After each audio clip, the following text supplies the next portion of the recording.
फटाफट से।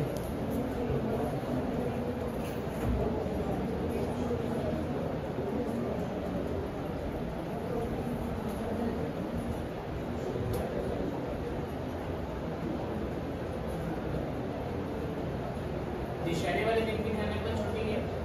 उसकी जो क्लासेस हैं वो आपको हम लोग शिफ्ट करेंगे संडे को, ठीक है, इवनिंग में।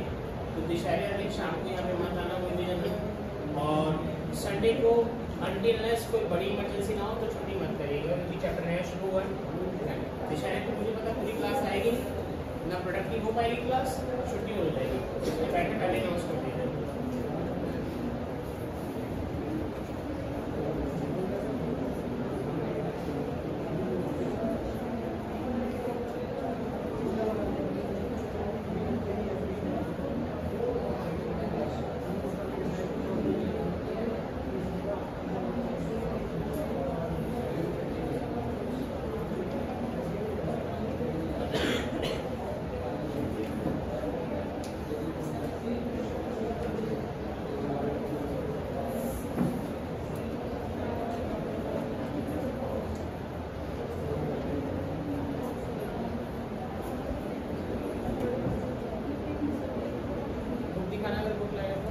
एक दे दो, एक संदीप कर दो।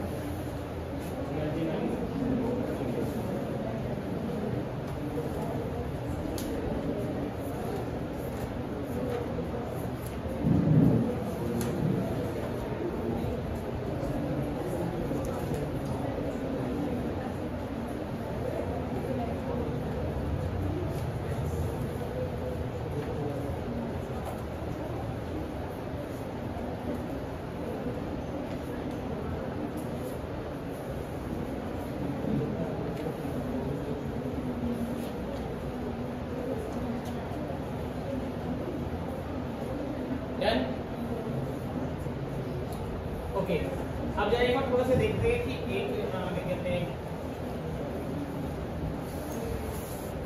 कुछ इमेजेस देखते हैं गांव देहात की, वो शायद आपके दिमाग में एक पिक्चर क्रिएट कर पाएगी कि जो चैप्टर है क्या कहना चाह रहे हैं आप लोगों को।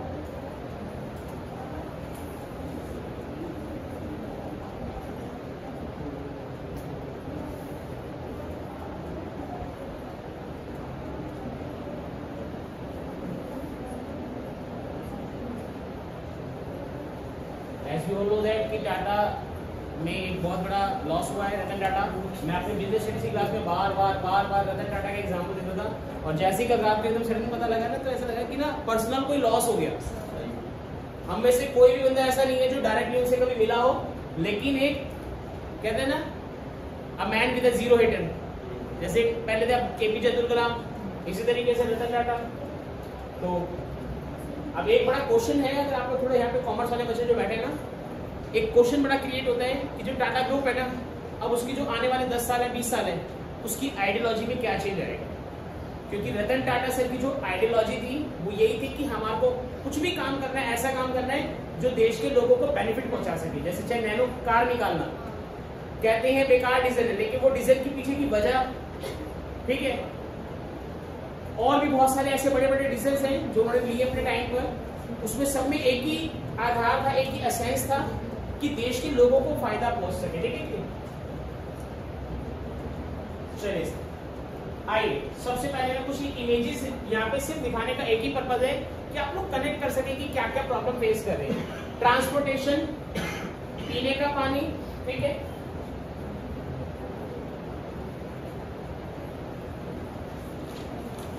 ये एक बड़ी प्रॉब्लम है।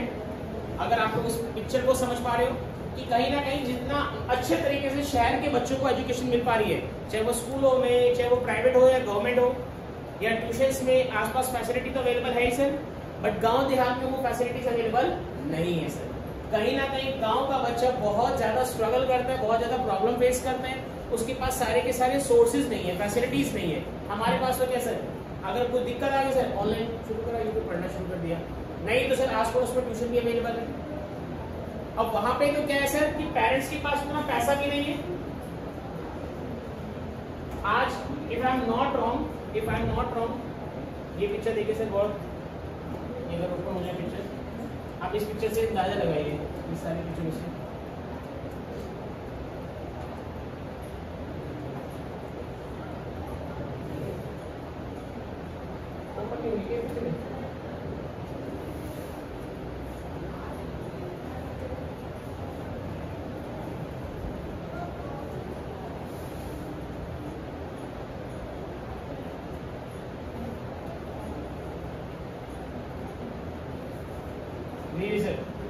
क्या अंदाजा, क्या दिखा रहा है पिक्चर का आइडिया? हेल्थ फैसिलिटी का बेकार स्टेटस शो कर रहा है रूरल एरिया में सर। हेल्थ फैसिलिटी इससे कई गुना अच्छे सर, कई गुना अच्छे सर। यहाँ पे किसी भी लोकल एरिया में चले जाइए, डिस्पेंसरी होती है ना, हॉस्पिटल की तो मैं बात ही नहीं कर रहा हूँ सर, डिस्पेंसरी होती है, उसका स्टेटस सर बहुत अच्छा मिलेगा। Second example sir health facility का, इस भाई को देखो, जिंदगी मजे में, टेंशन एट ऑल। मतलब आप देख रहे हो किस तरीके से पीछे का बैकग्राउंड देखो यार। हमारे लिए ना ये डेंजर से कम नहीं है, या हमारे लिए क्या कहते हैं ना बुरे सपने से कम नहीं है, और उन लोगों की जो डेली लाइफ है वो उसका पार्ट है। ये सिर्फ पिक्चर दिखाने का पर्पस ये है कि आप लोग फील कर सकें rural health in India deficiency between feed and need. सही बात है। कहीं ना कहीं जो रूरल एरिया है वो इसी चक्कर में फंसा हुआ है कि खाऊं या अपनी जरूरत पूरी करूं, खाऊं या अपनी जरूरतें पूरी करूं, और उस बीच में ही वो अपना जीवन बिता रहा है सर। अगेन एक पिक्चर और, ये कोविड के आसपास की कैसे बदतमीजी है, नाक में कोविड टेस्ट हो रहा है और पीछे के मतलब देखो,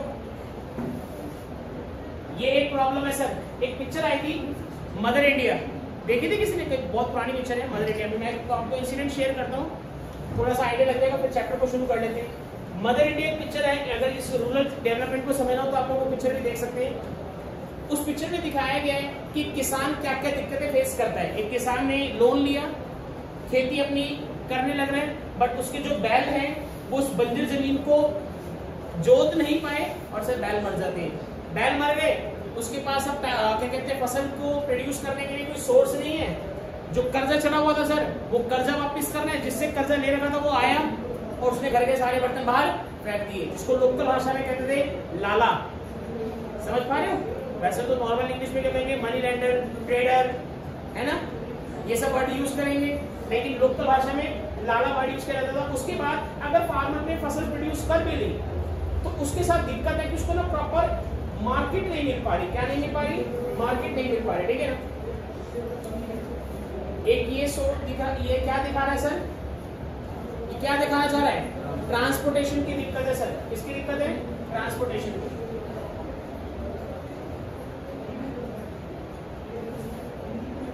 ये सब कुछ पिक्चरें हैं जो आपको अंदाजा लगाएंगे देंगे। और एक लास्ट पिक्चर देखिए, standard of living, standard of living sir. ठीक है, तो ये ध्यान रखना, कहीं ना कहीं सारी पिक्चरें हमारे को एक आइडिया देती है, हाँ ऐसी रोड बन जाए तब आएगा मजा, ऐसी रोड बन जाए तब आएगा मजा कि रूरल एरिया डेवलप हो रहा है। ठीक है, तो ये सारी पिक्चर हो गई। अब वापस आते हैं कंसेप्ट पे, चलिए आगे चलते हैं। मीनिंग लिख रहे हैं सब जने, रूरल डेवलपमेंट, प्लीज सब जने मीनिंग लिखेंगे भाई। देखो जरा, rural development means rural development means an action plan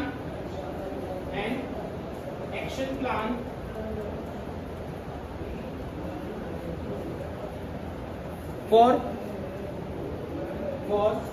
the social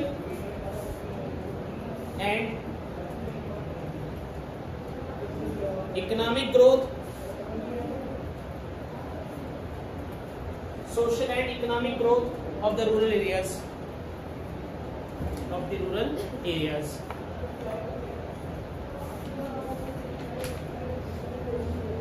ठीक है। तो आप लोगों ने क्या लिखा भाई? रूरल डेवलपमेंट का मीनिंग क्या लिखा? ये एक प्रकार का क्या है? Action plan. अब प्लानिंग की गई है तो प्लानिंग में दो चीजों को चेंज लेकर आना है। कितने चीजों को लेकर आना है चेंजेस में? दो। एक है लोगों का वहां क्या सोशल चेंज आ सके, और दूसरा कैसा चेंज आ सके? इकोनॉमिक चेंज आ सके। कैसा चेंज आ सके? इकोनॉमिक। सोशल चेंज का मतलब है बेसिक स्टैंडर्ड ऑफ लिविंग या स्टेटस को उनका इंप्रूव हो जाए, और इकोनॉमिक का मतलब है उनको क्या मिल जाए? बोलो, एम्प्लॉयमेंट मिल जाए। अगर दो टुक बात की जाए तो इकोनॉमिक कंडीशन या इकोनॉमिक चेंजेस का मतलब होता है कैसा चेंज?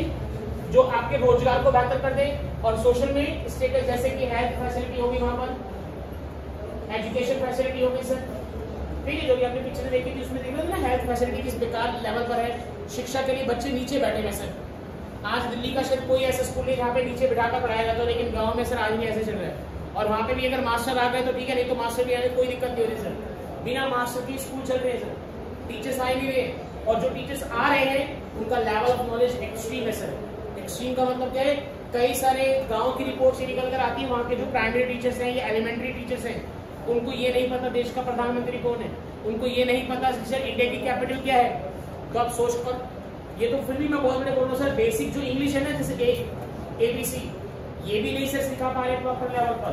तो कहीं ना कहीं जो एजुकेशन का लेवल है वो भी बहुत ज्यादा बेकार है। अगर वो भी इम्प्रूव होगा तो वो किसमें आएगा सर, सोशल लेवल में। और अगर एम्प्लॉयमेंट मिलना शुरू हो जाएगा तो वो किसमें आएगा, इकोनॉमिक लेवल में। इसको इस तरीके से लिख के आगे चलेंगे सर,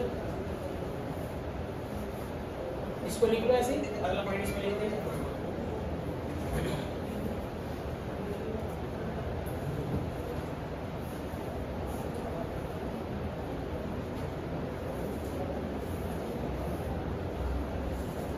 अगली लाइन लिखेगा इन्वर्टेड कोमा में करके, देखो real progress of India, real progress of India, देखो भाई सबने, real progress of India is possible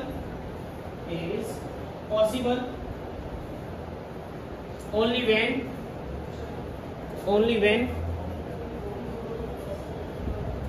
rural areas and rural people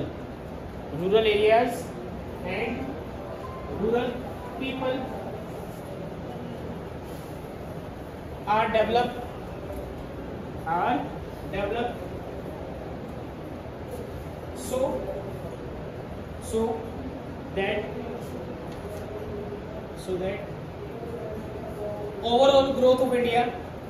so that overall growth of India could be achieved.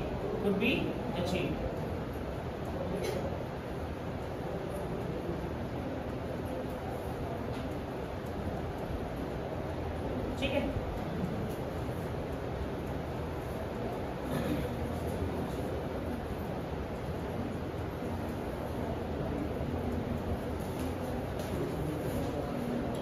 अच्छा एक चीज सोचिए, देखिए ये पॉइंट आप समझने पहले पढ़ चुके हैं।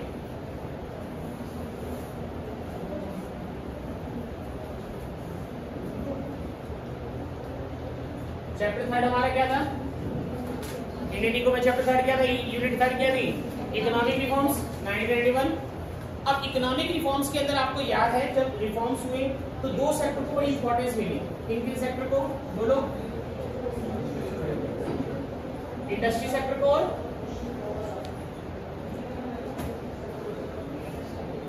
और सर्विस सेक्टर, टर्शरी यानी एक सेक्टर छूटा हुआ है हमारा, which means एग्रीकल्चर सेक्टर क्या रह गया, पीछे रह गया। अब एग्रीकल्चर सेक्टर अगर पीछे रह गया तो आज हमारे को सर कदम उठाने पड़ेंगे, स्टेप्स लेने पड़ेंगे उस एग्रीकल्चर सेक्टर को या रूरल सेक्टर को क्या करने के लिए, बेटर बनाने के लिए, डेवलप करने के लिए। तो ये चैप्टर का जो अल्टीमेट पर्पस है वो यही बताने का पर्पस है कि 1991 में हमने इन दो सेक्टरों पर तो टिक कर दिया, इन दो को तो ग्रो कर ले गए, बट अब बारी किसकी है बोलो, अब बारी किसकी है, प्राइमरी सेक्टर की, एग्रीकल्चर सेक्टर की, ठीक है ध्यान रखिएगा। तो यहाँ पर एक 1 मार्क का क्वेश्चन भी कई बार बच चुका है कि 1991 जो रिफॉर्म्स थे उसमें किस सेक्टर को नेग्लेक्ट किया गया, किस सेक्टर को क्या किया गया, नेग्लेक्ट किया गया। तो आंसर इज प्राइमरी सेक्टर। किसको नेग्लेक्ट किया गया, प्राइमरी सेक्टर। किसको बहुत ज्यादा फोकस मिला, इंडस्ट्री और सर्विस सेक्टर। प्लीज इतना पोर्शन नोट करिए, फिर आगे चलते हैं।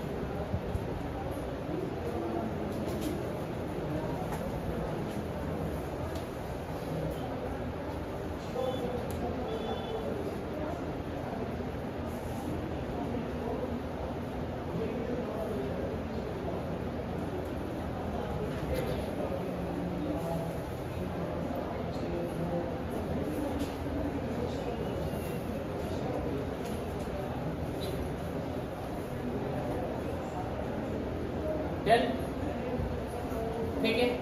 अब हमारे पास जो हेडिंग है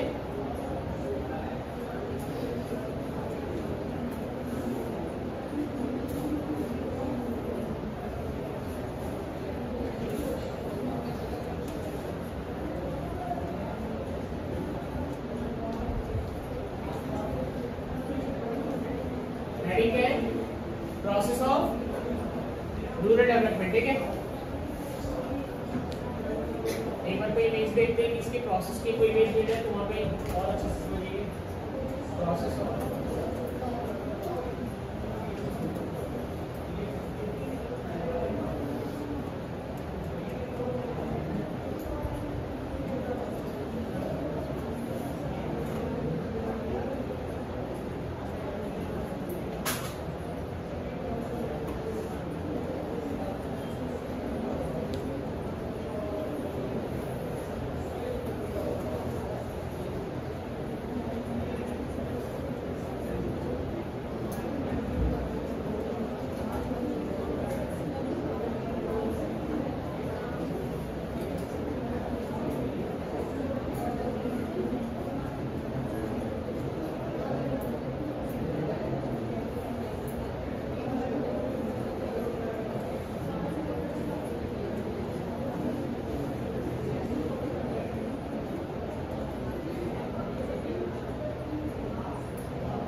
प्रोसेस को अच्छे से दिखाएगा। चलिए कोई बात नहीं, हम अपने हिसाब से करते हैं।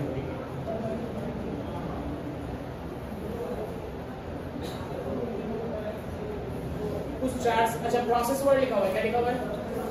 तो फर्स्ट ही बात है कुछ ना कुछ क्या होने वाले, स्टेप्स होने वाले, क्या होने वाले कुछ, जिसको हम सिस्टमैटिक मैनर में करेंगे तो हमारी जो कंट्री का रूरल एरिया है वो क्या होने लगेगा, डेवलप होने लगेगा। तो मैं एक एक करके आप लोगों को वो स्टेप्स बोल रहा हूँ, उसके ऊपर फिर चर्चा करते हैं। पहला स्टेप लिखो जरा, प्रोसेस में पहला स्टेप लिखो,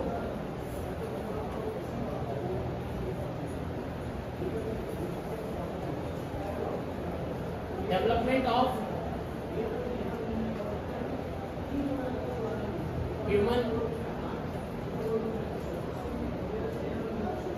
resources, development of human resources.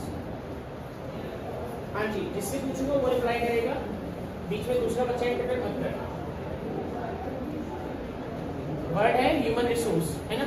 सुनिए, इस पॉइंट को आप जस्टिफाई करके बताओ। अगर डेवलपमेंट ऑफ ह्यूमन रिसोर्स कहता है तो हमारे को किन चीजों पर ध्यान देना पड़ेगा?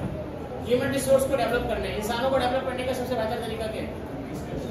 उनकी स्किल्स डेवलप करना। क्या डेवलप करना? HCF वाले चैप्टर में पढ़ा नहीं, एजुकेशन दो, नॉलेज दो, उनकी स्किल्स डेवलप करो। तो इसमें हम लोग लिखेंगे उनकी एजुकेशन, उनकी हेल्थ, उनकी स्किल्स, उनकी नॉलेज को अगर आप बेहतर कर देते हैं तो वो जो ह्यूमन है वो आपके लिए क्या माने जाएंगे कि वो थोड़े क्या होने लग चुके हैं, डेवलप होने लग चुके हैं, रिसोर्स बन चुके हैं। वो आपका क्या बन चुके हैं? रिसोर्स बन चुके हैं। सबसे पहले तो वहां के बच्चों को क्या दो? शिक्षा दो, हेल्थ फैसिलिटी दो, स्किल्स दो, नॉलेज दो, ट्रेनिंग दो। सबसे पहला पॉइंट है, अगर उनको उस एरिया को डेवलप करना है तो। ठीक है, चलिए सर, एक जगह आप सुनते हो इंदौर, मध्य प्रदेश का एक ऐसा एरिया जो हर साल साफ सफाई के मामले में नंबर 1 पोजीशन पे आता है। साफ सफाई के मामले में नंबर 1 पोजीशन पे आता है। दूसरा, आसाम बहुत क्लीन एरियाज में से एक है सर। तो वहां के लोगों को सरकार ने लगातार इस चीज के लिए अवेयर करा है कि अगर आप लोग अपने एरिया को हेल्थ साफ सुथरा रखेंगे तो आपकी हेल्थ का एक जो लेवल है वो पहले अपने आप इम्प्रूव होना शुरू हो जाएगा। पॉइंट ऑफ व्यू क्या है, रूरल एरिया को क्या मिल जाए सर, ये बातें मिल जाए तो वो डेवलप होने लगेगी। सेकेंड, डेवलपमेंट ऑफ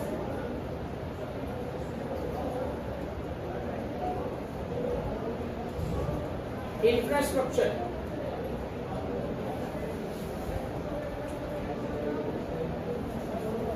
इंफ्रास्ट्रक्चर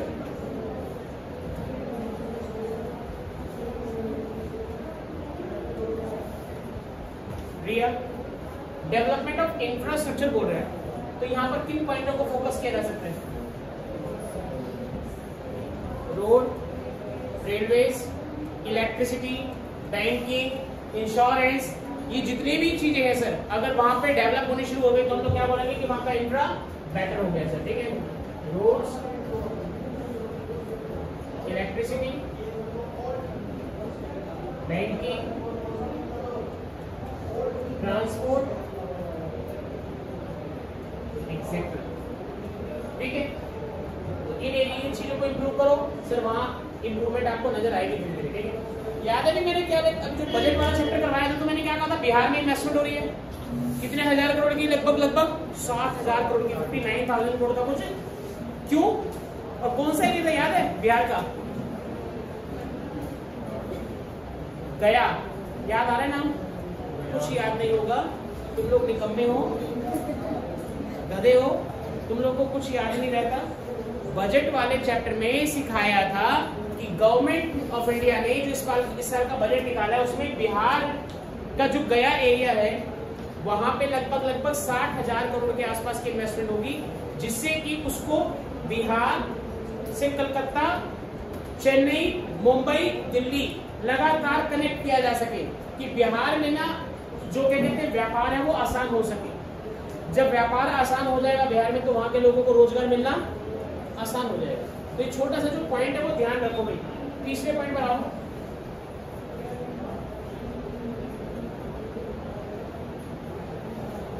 जितना ज्यादा बेहतर लेवल पर क्या किया जा सके, लैंड रिफॉर्म्स।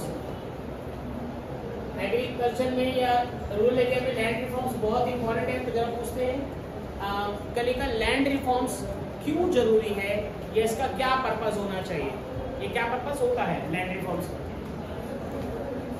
थोड़ा तेज। इस चीज के लिए इक्वालिटी के लिए, किसके बीच में इक्वालिटी करेगा? पुअर और रिच कौन? फार्मर्स। आपको पता होगा पार्टीशन के टाइम पे जिसके हद पे जितनी जमीन लगी उसने कब्जा कर लिया। अब आज भी ऐसा है सर, कुछ फार्मर्स ऐसे जिनके पास बहुत जमीन है, कुछ फार्मर्स ऐसे जिनके पास जमीनें नहीं है। और अगर आपको सेकंड चैप्टर याद हो तो वहां पे लैंड रिफॉर्म्स पढ़ाए थे, उसमें 2-3 कंसेप्ट पढ़ाए थे। लैंड सीलिंग याद आ रहा है, इंटरमीडिएट को हटाना बीच में से, टिलर्स को देना, उनके बीच के रिलेशन को बेहतर करना। तो यहाँ पर कह रहे हैं कि ये जरूरी है टू रिड्यूस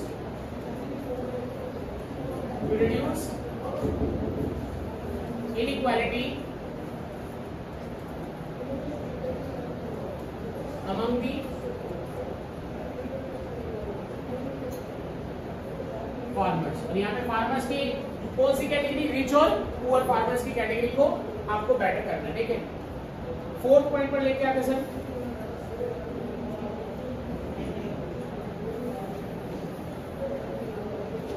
एलिगेशन ऑफ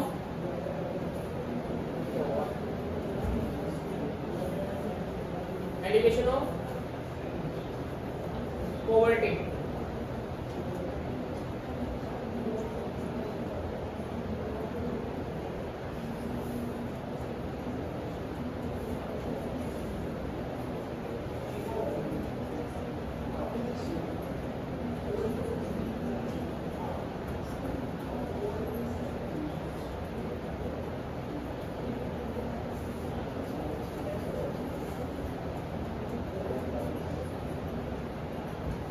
गांव देहात में से पॉवर्टी को कम करने का सीधा सा पर्पस क्या है कि जो लिविंग कंडीशंस है, क्या है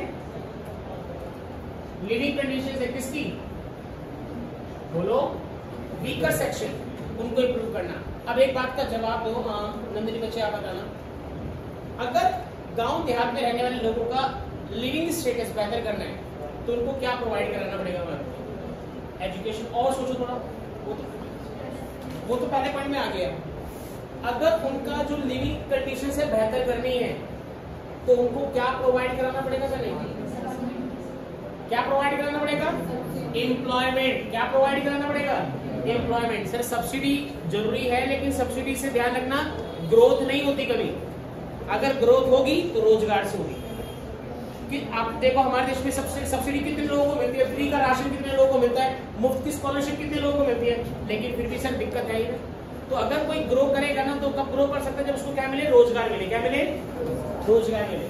अगर फ्री का पैसा मिलता रहेगा ना सर तो कोई भी बंदा कभी ग्रो नहीं कर पाएगा, ठीक है ना। तो यहाँ पे ध्यान रखना, अगर लिविंग कंडीशंस को बेहतर करना है तो एम्प्लॉयमेंट की बात हो रही है। अटेंडेंस कवर करो, एब्सेंट,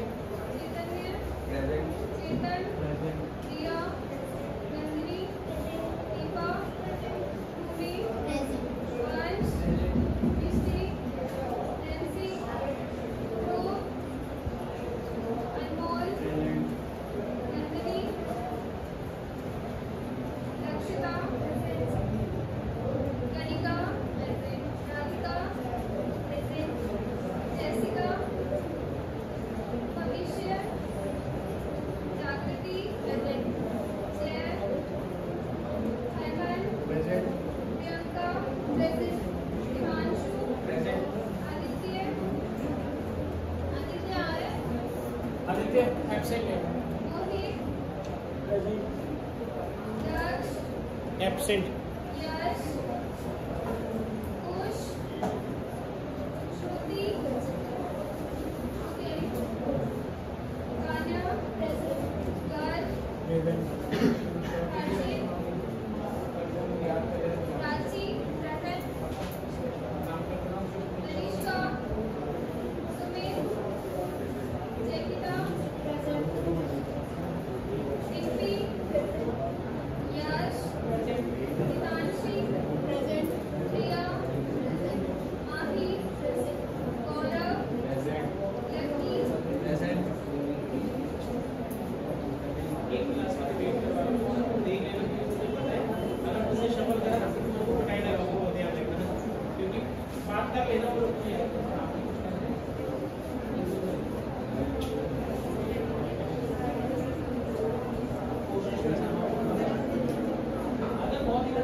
ओके। पांचवा पॉइंट देखो भाई जल्दी please, back to the point, don't make noise.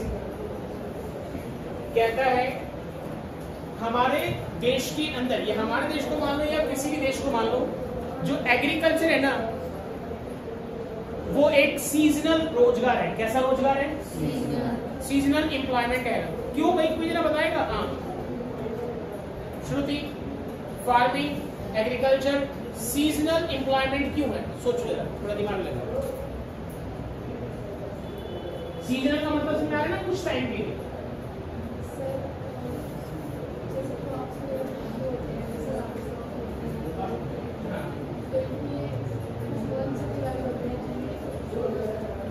अगर वो मंथ्स नहीं है तो बंदा क्या बैठा है, खाली बैठा हुआ है। प्लीज ध्यान रखिएगा, जो एग्रीकल्चर है, जो हमारी फार्मिंग है, उसमें कुछ क्रॉप्स हैं, दो हम लोगों ने बचपन में पढ़ी है, रबी और खरीफ, याद है। अब जब वो बो दी, जैसे मान के चलो कि 1 अक्टूबर से कोई सेशन शुरू हो गया, खरीफ का सेशन शुरू हो गया, मुझे याद नहीं है, मैं एक रैंडम एग्जांपल ले रहा हूं, ठीक है। अब वो फसल बो दी, अब वो 4 महीने बाद जाके फसल बड़ी होगी कटाई के लिए, तब तक 4 महीने तक मैं क्या करूंगा, खाली बैठे रहूंगा सर। क्या बैठा रहूंगा, खाली। तो यहाँ पे पांचवा पॉइंट समझा रहा है, कहता है कि फार्मर्स को ना एग्रीकल्चर के अलावा क्या ढूंढ के दो, प्रोडक्टिव रिसोर्सेज। अब जो वहां के जो गांव देहात के लोग होते हैं ना सर, जो गांव देहात के लोग होते हैं वो कहीं ना कहीं फार्मिंग के अलावा क्या कर सकते हैं सर, पशुपालन बहुत अच्छा कर सकते हैं। वो लोग यूज टू है इस चीज की, क्या है, यूज टू है। तो उनको पशुपालन के लिए अवेयर करो, एनिमल हस्बेंड्री। दूसरा हॉर्टिकल्चर, दूसरा क्या, हॉर्टिकल्चर में क्या क्या आता है, फूलों का प्रोडक्शन हो गया, सब्जियों का प्रोडक्शन हो गया, ठीक है, इनका प्रोडक्शन कराओ, फलों का प्रोडक्शन कराओ। उसके अलावा और भी कुछ अगर कोई सोर्स है, जैसे कि मैं बड़ा पर्सनली इस पॉइंट को बहुत रिकमेंड करता हूँ, शहर के लोग ना सर तरसते हैं गांव से आए हुए अचार का कंजप्शन करने के लिए। शहर के लोगों को जो अचार मिलता है, हम लोग जो कभी कभार अचार का कंजप्शन करते हैं ना, वो कौन सा आता है, टॉप्स का आता है ना सर, प्रॉपर केमिकल है सर। अगर गांव का अचार जब आता है ना सर, सरसों के तेल में जब वो उसको बनाया जाता है, उसका जो टेस्ट है वो एक्सट्रीम है सर। तो मुझे ऐसा लगता है कि अगर गांव के लोगों को ये अपॉर्चुनिटी दी जाए कि तुम्हें भाई प्रॉपर लेवल पे अचार, जैसे अमूल है, अमूल क्या करता है, गांव के लोगों को बोलता है भाई दूध ला के दो मुझे, मैं तुम्हारा दूध पूरी इंडिया में सप्लाई करूंगा, पूरे इंडिया में सप्लाई करूंगा सर। समझ में आ रही बात। सेम पैटर्न किया जाए, अचार बनवाया जाए, पापड़ बनवाया जाए, या आजकल एक काम बड़ा चल रहा है सर गांव के लोगों के लिए बड़ा जरूरी, कुल्हड़ बनाने का काम। आजकल आप लोगों ने नोटिस करा होगा ना, जितने भी आप कॉफी के लिए जाएंगे, चाय के लिए जाएंगे सर, कुल्हड़ में चाय दे रहे सर। लोगों का टेस्ट हो चुका है, फैशन हो चुका है सर ये। तो ध्यान रखना, आप लोगों को विश्वास नहीं होगा, बहुत बड़े लेवल पर रोजगार जनरेट हो रहा है इससे, बहुत बड़े लेवल पर रोजगार जनरेट हो रहा है। तो कहने का सेंस यहाँ पर ये है कि अगर उनको अदर देन, बोलो भाई, फार्मिंग कुछ मिल जाए तो उनके लिए क्या हो जाएगा, प्रोडक्टिव रिसोर्स हो जाएगा। क्या हो जाएगा? ये 5 स्टेप कर दो, रूरल एरिया डेवलप हो जाएगा। 5 स्टेप कर दो, क्या हो जाएगा, रूरल एरिया डेवलप हो जाएगा। फटाफट से 5 स्टेप बोलो। पहले नंबर पर ह्यूमन रिसोर्स के रूप में डेवलप करना। सेकंड पे बोलो, सेकंड पे क्या था, इंफ्रा इंप्रूव करना। थर्ड पर लैंड रिफॉर्म्स, फोर्थ पर पॉवर्टी, और फिफ्थ पर उनको प्रोडक्टिव रिसोर्सेज बनाकर देना किसी प्रकार की, वो भी अदर देन फार्मिंग की फील्ड में। किस फील्ड में? अदर देन फार्मिंग की फील्ड में। करेक्ट है। ये 5 स्टेप है जो ध्यान रखना आप लोग रूरल एरिया डेवलपमेंट के लिए यूज कर सकते। ठीक है, नोट कर लिया होगा। आगे चलते से सबसे बड़ा इंपॉर्टेंट जो टॉपिक आ रहा है, हेडिंग डालो रूरल क्रेडिट। रूरल क्रेडिट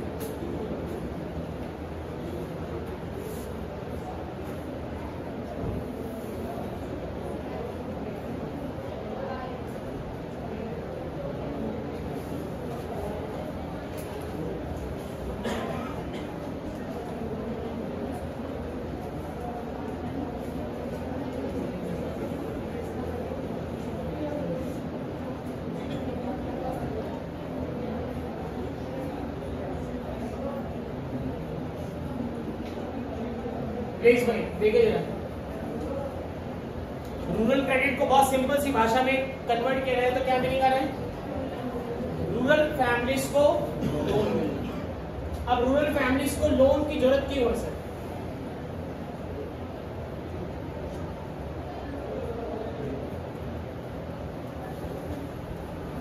पहली वजह, अगर सीड्स,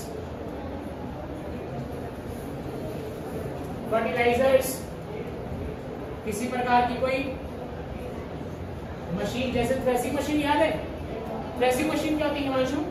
थ्रेसिंग मशीन क्या होती है मशीन फार्मिंग की फील्ड में?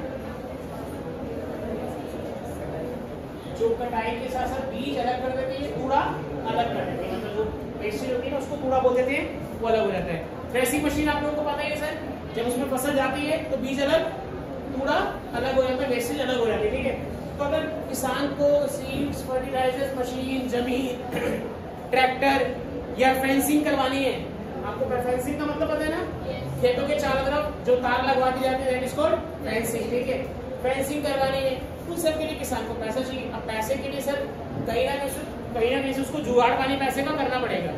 उसके पास पहले से इतना सरप्लस है नहीं है। अगर सरप्लस होता तो बुरी हालत में नहीं होता।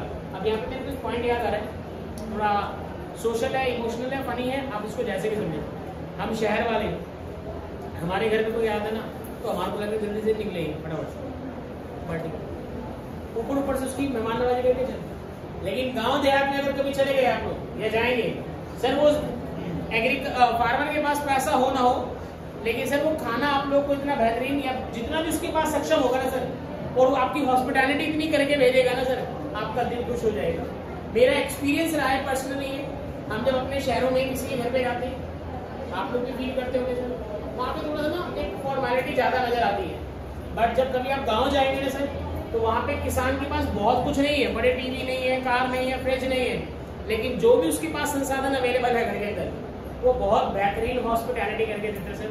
चूल्हे की रोटी बना के देंगे, जो भी उनके पास कचरी की चटनी बनी हुई है वो, या किसी प्रकार की और चटनी बनी हुई है वो ऐसे डाल के सर्व करके देंगे। आप लोगों को लगेगा एक्चुअल खाना तो यही है सर, एक्चुअल खाना तो यही है। जो हम खा रहे शहर में खा रहे हैं वो तो फिर मोमोज की चटनी है सर, है भाई हरमन अंदर। ठीक है, अगे दूसरा क्या सर, जब फसल बोई जाती है तब से लेकर जब तक फसल बड़ी हो जाती है सर,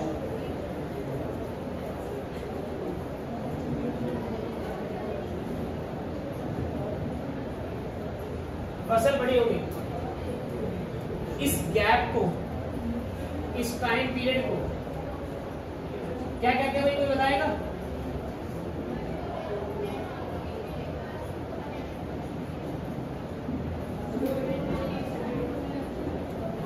क्या कहते हैं इसको? Gestation period. क्या बोलते हैं भाई? जब फसल बोई जाती है उसको कहा जाता है सोइंग। क्या कहा जाता है? सोइंग। और जब फसल की कटाई होगी जिसको आप कल्टीवेशन बोल दो, या मार्केट में फसल बिकने जाएगी, रियलाइजेशन ऑफ इनकम बोलते हैं। अब ये जो पूरा गैप होता है 4 से 5 महीने का होता है सर। अब इस मंथ में किसान के पास कोई इनकम नहीं है, कोई इनकम का सोर्स नहीं है, तो इन 4 से 5 महीनों में उसको अपनी जरूरत पूरी करनी है सर। तो जरूरत पूरी करने के लिए पैसा चाहिए, और पैसे के लिए सर उसको क्या उठाना पड़ेगा? क्या मेरी बात समझ आ रही है?